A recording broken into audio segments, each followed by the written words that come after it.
যে খবরের দিকে এই মুহূর্তে আমরা নজর রাখব, পার্থ চট্টোপাধ্যায় সহ ৫৪ জনের বিরুদ্ধে ইডির চার্জ গঠন। সুজয় কৃষ্ণ ভদ্রের মেডিকেল রিপোর্ট জমা আদালতে। সুজয় কৃষ্ণ ভদ্রের বিরুদ্ধে চার্জ গঠন প্রক্রিয়া সম্পন্ন। শুনানিতে ভার্চুয়ালি উপস্থিত পার্থ চট্টোপাধ্যায় ও সুজয় কৃষ্ণ ভদ্র। আদালতে ভার্চুয়ালি উপস্থিত শান্তনু ব্যানার্জি, অয়নশীল, সন্তু গাঙ্গুলি। অভিযুক্তদের বিরুদ্ধে থাকা অভিযোগ পড়ে শোনান বিচারপতি। তথ্য প্রমাণের ভিত্তিতেই অভিযুক্তদের বিরুদ্ধে চার্জ গঠন। পার্থ চট্টোপাধ্যায়ের প্রশ্নের উত্তরে জানালো আদালত। প্রাথমিক নিয়োগ দুর্নীতি মামলায় পার্থ চট্টোপাধ্যায়, সুজয় কৃষ্ণ ভদ্র, মানিক ভট্টাচার্য সহ ৬ জনের বিরুদ্ধে সোমবার চার্জ গঠন আদালতে এবং মোট ৫৪ জনের বিরুদ্ধে ইডির এই চার্জ গঠন।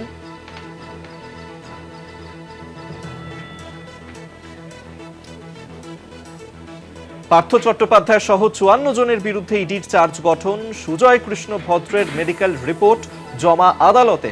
সুজয় কৃষ্ণ ভদ্রের বিরুদ্ধে চার্জ গঠন প্রক্রিয়া সম্পন্ন। শুনানিতে ভার্চুয়ালি উপস্থিত পার্থ চট্টোপাধ্যায় ও সুজয় কৃষ্ণ ভদ্র। আদালতে ভার্চুয়ালি উপস্থিত ছিলেন শান্তনু ব্যানার্জি, অয়নশীল, সন্তু গাঙ্গুলি।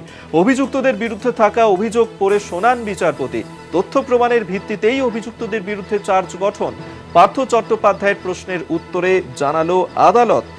প্রাথমিক নিয়োগ দুর্নীতি মামলাতেই পার্থ চট্টোপাধ্যায়, সুজয় কৃষ্ণ ভদ্র তাদের বিরুদ্ধে চার্জ গঠন। মোট ৫৪ জনের চার্জ গঠন করা হয়েছে এবং আদালতে ভার্চুয়ালি উপস্থিত ছিলেন শান্তনু ব্যানার্জি, অয়নশীল, সন্তু গাঙ্গুলি। তাদের বিরুদ্ধে অভিযোগগুলিও পড়ে শোনান বিচারক তিনি এবং বিচারক। পার্থ চট্টোপাধ্যায়ের প্রশ্ন, কেন্দ্রীয় তদন্তকারী সংস্থা তাদের বিরুদ্ধে যে অভিযোগ এনেছে তার ভিত্তিতেই কি চার্জ গঠন করতে দেয়া হলো? এবং বিচারক জানান যে তথ্য প্রমাণ ছাড়া আদালতে আপনাদের বিরুদ্ধে চার্জ গঠন করেছে তা মনে করার কোনো কারণ নেই।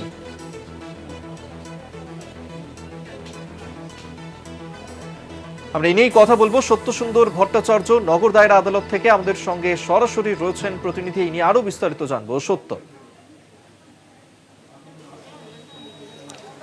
দেখো, প্রাথমিক নিয়োগ দুর্নীতি মামলায় আজকে পার্থ চট্টোপাধ্যায়, সুজয় কৃষ্ণ ভদ্র সহ ৬ জনের বিরুদ্ধে চার্জ গঠন করলো আদালত। আজকে নগর দায়রা আদালতে সিবিআই এর যে স্পেশাল কোর্ট, সেখানে বিচারক শুভেন্দু সাহার এজলাসে এই যাদের বিরুদ্ধে অভিযোগ রয়েছে, সুজয় কৃষ্ণ ভদ্র আজকে ভার্চুয়ালি উপস্থিত ছিলেন। তিনি শারীরিক অসুস্থতার কারণে আদালতে উপস্থিত হতে পারেননি সশরীরে।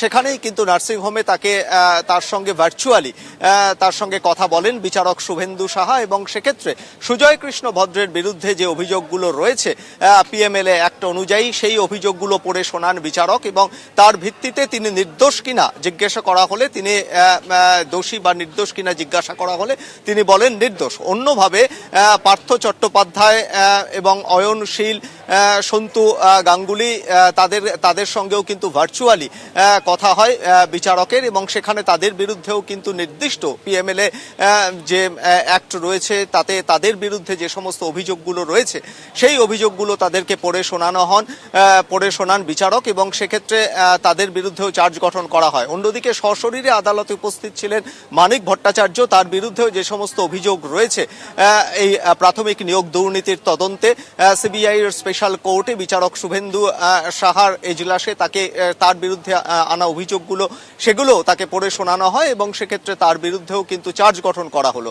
আর বাকি যে সমস্ত মোট যে ৫৪ জন রয়েছে তাদের বিরুদ্ধেও ক্রমান্বয়ে চার্জ গঠনের প্রক্রিয়া করা হবে, এমনটাই জানিয়েছেন আদালত এবং বিচারক জানিয়েছেন যে আগামীকাল এই মামলার আবারও সকাল ১১টায় শুনানি হবে এবং সেখানে পরবর্তী যে সমস্ত অভিযুক্ত রয়েছে তাদের বিরুদ্ধে চার্জ গঠন করা হবে বলে জানানো হয়েছে। ধন্যবাদ তোমাকে। নগর দায়রা আদালত থেকে সত্যসুন্দর ভট্টাচার্য প্রতিনিধি সরাসরি আমাদের সঙ্গে ছিলেন। অর্থাৎ পার্থ চট্টোপাধ্যায় সহ ৫৪ জনের বিরুদ্ধে ইডির এই চার্জ গঠন, যেখানে এই চার্জ গঠন করা হয়েছে আজকে আদালতে। পাশাপাশি ভার্চুয়ালি উপস্থিত ছিলেন তারা। সুজয় কৃষ্ণ ভদ্রের মেডিকেল রিপোর্টও জমা করা হয়েছে আদালতে। একই সঙ্গে সুজয় কৃষ্ণ ভদ্রের বিরুদ্ধে চার্জ গঠন প্রক্রিয়া তাও সম্পন্ন হয়েছে। মোট ৫৪ জনের বিরুদ্ধে চার্জ গঠন করা হয় আজকে আদালতে। ভার্চুয়ালি উপস্থিত ছিলেন শুনানিতে পার্থ চট্টোপাধ্যায় এবং সুজয় কৃষ্ণ ভদ্র। এছাড়াও আরও একাধিক জন তারাও উপস্থিত ছিলেন ভার্চুয়াল শুনানিতে। পার্থ চট্টোপাধ্যায়, সুজয় কৃষ্ণ ভদ্র আদালতে উপস্থিত ছিলেন ভার্চুয়ালি, শান্তনু বন্দ্যোপাধ্যায়, অয়নশীল, সন্তু গাঙ্গুলি। অভিযুক্তদের বিরুদ্ধে থাকা অভিযোগ পড়ে শোনান বিচারপতি। তথ্য প্রমাণের ভিত্তিতেই অভিযুক্তদের বিরুদ্ধে চার্জ গঠন পার্থ চট্টোপাধ্যায়ের প্রশ্নের উত্তরে জানায় আদালত।